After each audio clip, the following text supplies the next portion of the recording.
Sup, you beautiful viewers? Welcome back to BSU The Real Deal, Ball State's premier entertainment news network. I'm Tanner Lipka. And I am Jasmine Johnson. Today we are talking about an online mobile game, A music album, a Star Wars announcement, a Netflix show, and more about the Netflix business. So let's jump right into it. But first, we have some mini stories that are not big enough for full segments. I can finally talk about my Garbage Patch Kids collection on the show. No. Hey Tantan, guess what? Tantan? Did you see that Daft Punk is in Fortnite? I'm not 13. Oh, get over yourself.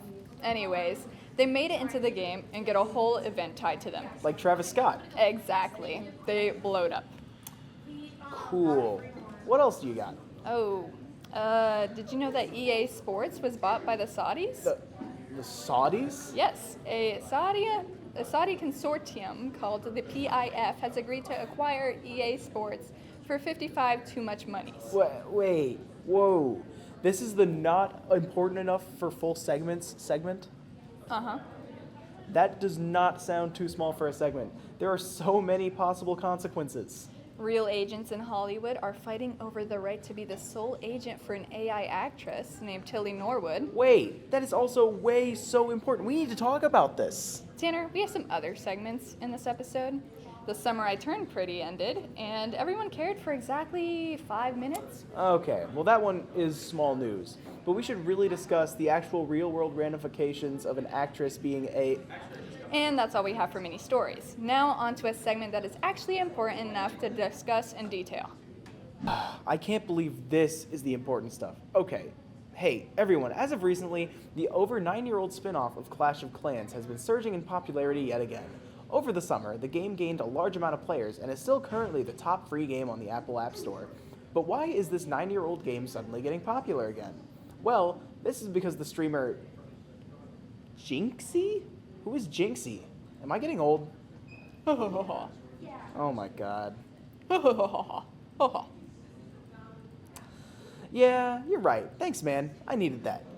Anywho, streamer Jinxie began to make Clash Royale content over the summer, and it brought in an influx of new players, giving the game new life. This new life, however, doesn't come without controversy. All across social media, players are complaining about the horrible balancing of the game, cough cough prince, the inexplicable balance changes that don't address any of the elephants in the room, and the painfully obvious pay-to-win mechanics of the game. The in-game store page that was once used mostly for in-game currency is now littered with microtransactions, advertisements to visit the Supercell store website, and the game's very own Royale Pass using a typical Battle Pass model. Thanks a lot, Fortnite. Overall, though, Clash Royale seems like it's back, and it's here to stay, at least for now. If any more controversies arise, I'll be here to tell the story. Wow, very good, Tanner. That was a good delivery on the important things. You think so? Not really, no. I do not get the whole mobile gaming thing. It's low-key kind of dumb. What? Nuh-uh. Yeah-huh. You seriously think choosing to play dumb, underpowered games on a dumb, underpowered device makes you a gamer? Yeah? Nah. Just buy a console or a PC. It's 2025. You can stream your console games now. Mobile gaming is pointless. I'm stopping you right here, okay? We mobile gamers have been oppressed and misrepresented for too long. I will not tolerate this slander. It ain't even that deep, Chief. It's like choosing to drink a Pepsi when Dr. Pepper's right next to it, or eating a hot dog with ketchup. It's definitely an option, just the wrong one. I have several issues with what you just said.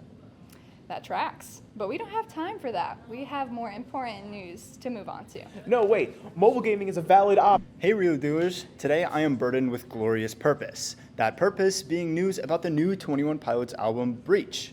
Being the end to a storyline started way back in 2015 with their album Blurry Face, Breach concludes the storyline the band has established. Not only does it have a deep-rooted narrative, but it also has 47 minutes of some amazing songs. I've been a 21 Pilots fan for a while, but I have to say this album is truly some of their best work yet. It contains a variety, jumping around from alternative rock to hip-hop, but one thing is for certain, I've established an emotional connection with every song on this album.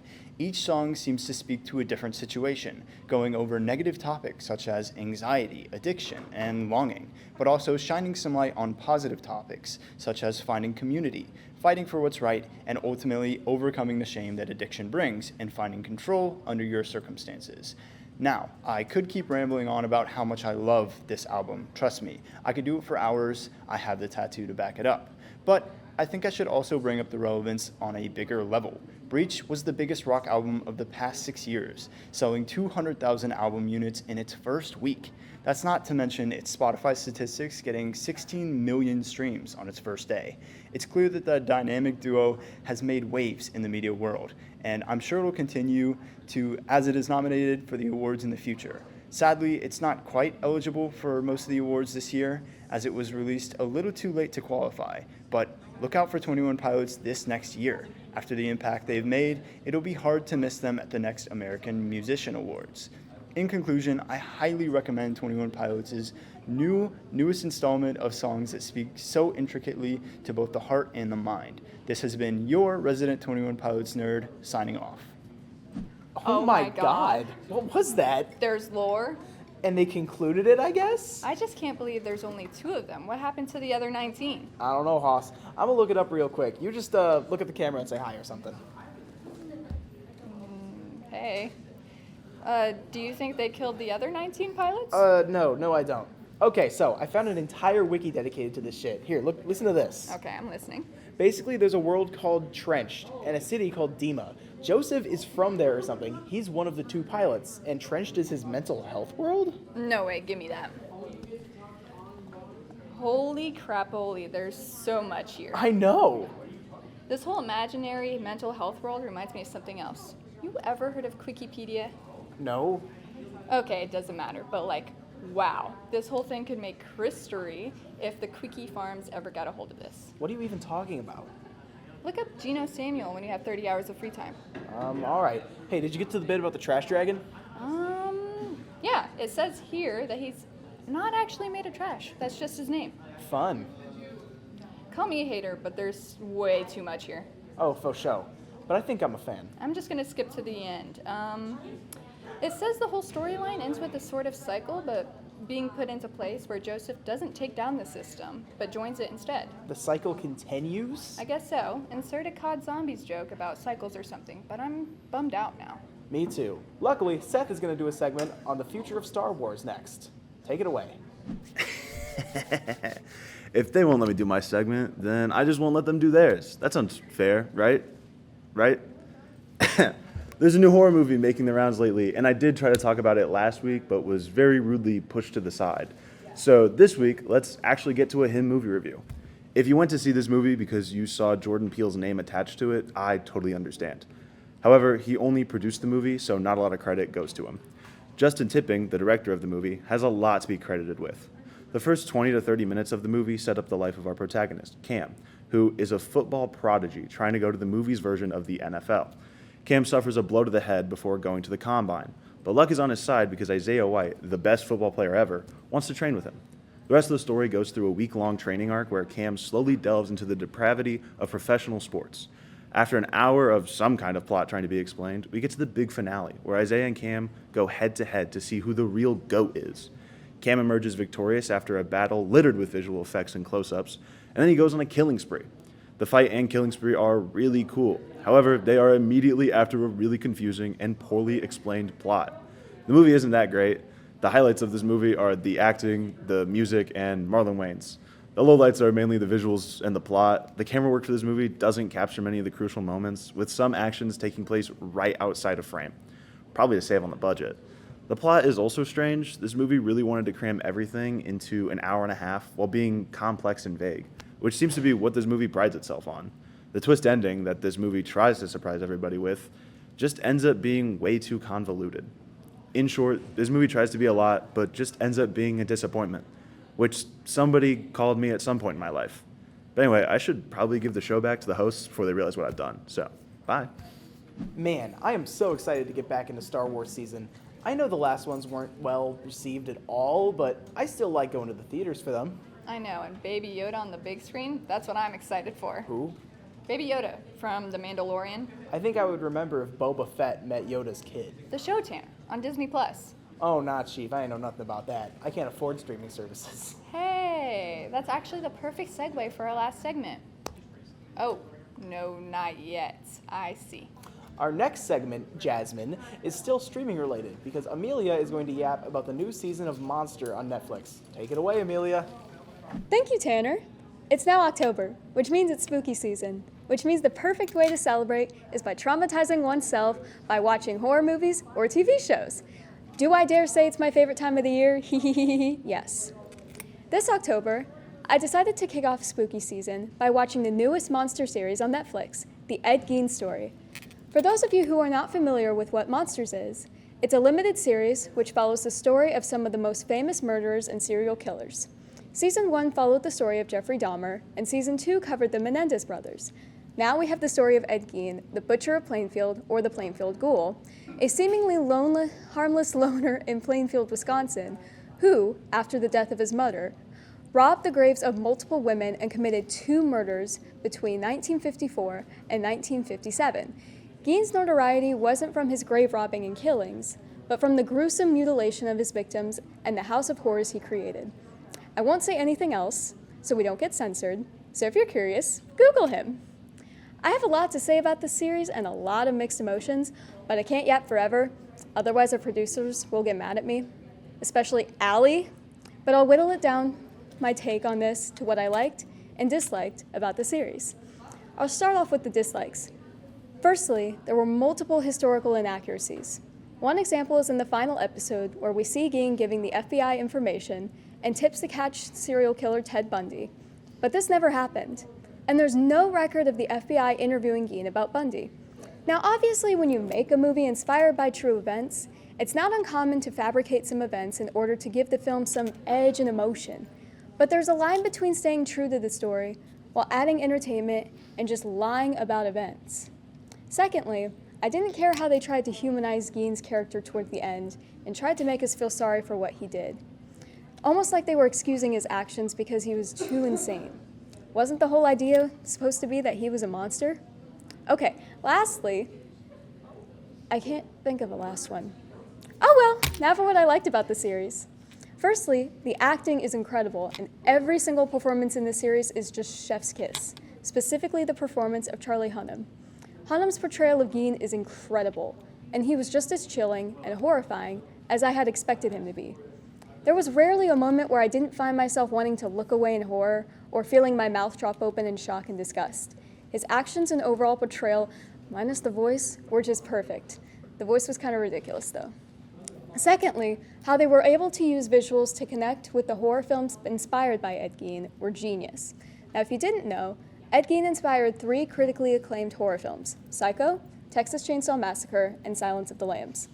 Scenes incorporating these movies and tying them together into the real Ed Gein cases are regularly shown throughout the series, and they serve as a visual representation of Gein's influence on Hollywood. I love seeing how these visuals of horror mesh together, and it really added that extra horror element to the story. I do wish, though, they'd shown more Silence of the Lambs. Sorry. Lastly, the show's overall horror element. The skin-sewed props, the jump scares, the chainsaw/gunshot killings, the guts and the gore, every bit of it is off-putting, disgusting, hard to prepare for, and horrifying. But that's really what made the series worth watching. While I'd say that this series has a number of flaws, it definitely earned a place in my top favorite series. And on a scale of 1 to 10, I'm giving it a well-disturbed 7.9 out of 10. It doesn't quite deserve to be an 8. If you're someone who loves to be traumatized, and if you love Charlie Hunnam, this is a series for you. Also, season 4 is in the works, so yay! But until 2026, I have nothing to report on Monsters. Now back to the show. Okay, that was a fine segment and all, but I have some thoughts and opinions. Gripes, perchance? Perchance. Anyway, firstly, mainly, actually, entirely. What's the deal with the weird fetishization of serial killers? What on earth do you mean by that? How come every time one of those shows or movies comes out, there's a sexy actor playing the serial killer? Charlie Hunnam? Yes! He was not hot in this show. They got him in the slicked up side-eye makeup combo. That isn't it, dude. He still looks like Charlie Hunnam. Don't even start to insinuate any jokes, okay? I'm serious. This is the 3rd season in a row that Netflix hired a conventionally attractive man to play an actual monster. Isn't that like part of the message, though? The person you least expect could be a killer. No way. Look up Jeffrey Dahmer, then look up Evan Peters. Hell, look up Ross Lynch. He played the bastard too. Holy cow, that reminds me. Ted Bundy was literally played by Zac Efron, the Baywatch guy. That's the role you think of first. I feel like I'm the only one who realizes this crap. I should not have to stand on a soapbox and say, "Stop making killers hot, 2025." It makes the rest of us look bad. Us. No, not us as in people. We look and are worse by having sexy people play serial killers and rapists. Do you know who played the Zodiac killer in Zodiac? John Carroll Lynch. Now that is a possible serial killer. Sorry, John Carroll Lynch. We should just move on. Yes. Next up, more Netflix blabber by me and Julie. Hey, Julie. Yeah, Jasmine? You want to know what's been pissing me off lately? What? Netflix, Julie. Netflix is peeving me off. Why? Because they keep doing these staggered releases. Like just recently, they announced that Stranger Things Season 5 is coming out in 3 separate volumes. The first in November, the second on Christmas Day, and the third on New Year's Eve. Oh, like how they did Wednesday Season 2 with the first part in August and the second in September? Yeah, they even did it with JoJo Part 6, and it's rumored they're going to do the same thing for Part 7. It's completely killing the hype. Well, Jasmine, they gotta save more space for Big Mouth. You know how badly that show needs more one time. Do not even get me started. Listen, if you like the thrill of waiting to put things out, then just make movies. I'm looking at you, Stranger Things creators. Well, I mean, hey, at least you aren't alone in your anger. Seems to be the consensus amongst a lot of people on the internet. I'm not surprised. It's so nonsensical. I can get behind weekly episodes, but months to separate parts, it's just getting a little ridiculous. You know what? I agree. It is evil. Diabolically so. You know what? I'm glad you agree, Julie. And you know what? Together, we should make a change.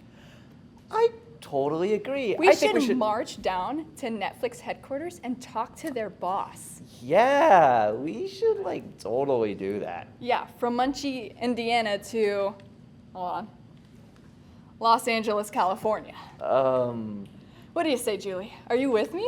Actually, I have plans to... Yeah, we're off till next week, real deal. God dang it, this thing's heavy. Okay. Oh, I guess they really left. Wow.